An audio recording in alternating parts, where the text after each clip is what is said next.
Stepping into a leadership role for the first time can feel like a lot of pressure. You want to prove yourself. You want people to take you seriously. You want results fast. And that's exactly why a lot of leaders make mistakes before they even realize it, and they start eroding trust before they can even get off the ground. So in this first lesson, I want to give you 5 leadership mistakes to avoid if you want to lead well from the start. The first mistake that new leaders make is talking before they observe.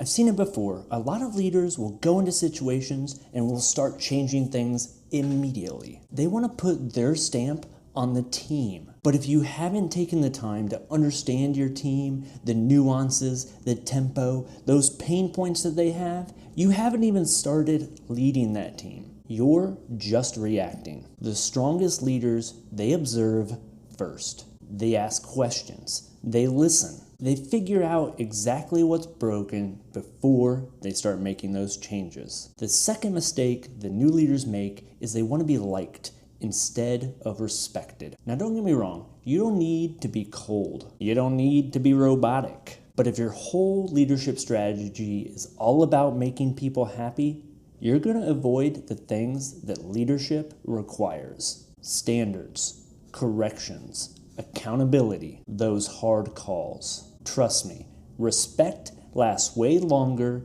than approval. The third mistake that people make when they become a new leader is being too vague. Your people, they shouldn't have to guess what truly matters to you as a leader. They should know what good looks like. They should know what right looks like. They should know what you'll tolerate and what you won't tolerate. That ambiguity is going to create friction in your team, and it's going to slow momentum. You want to go for clarity because clarity creates alignment. The fourth mistake that new leaders do is they do everything themselves. It's no surprise. A lot of leaders become leaders first because they were great at doing the job, but now they're in charge of the people who do the job. So naturally, they want to do everything themselves because they actually know how to do it. But leadership isn't about being the best individual contributor in the room. It's about building capability in the team. If you keep on grabbing every task, every problem, or every decision, you're not leading. You're bottlenecking your team.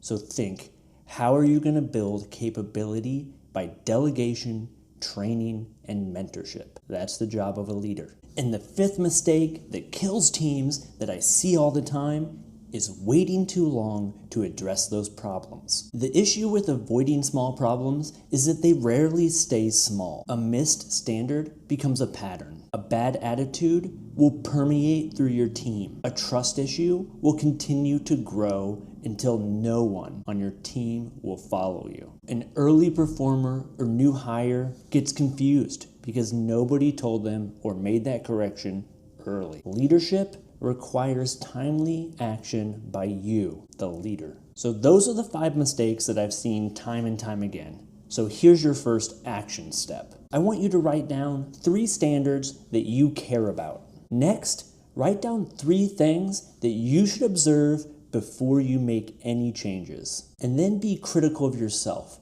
What is one leadership habit that you need to stop immediately? If you can do those 3 things, you're already light years ahead of people who are moving into leadership positions for the first time. In the next lesson, I'm going to show you how you can build trust and credibility with your team quickly. This is super important because if people don't trust you, your leadership isn't going to go very far. I'll see you in the next episode of this Leadership Crash Course. I appreciate your time.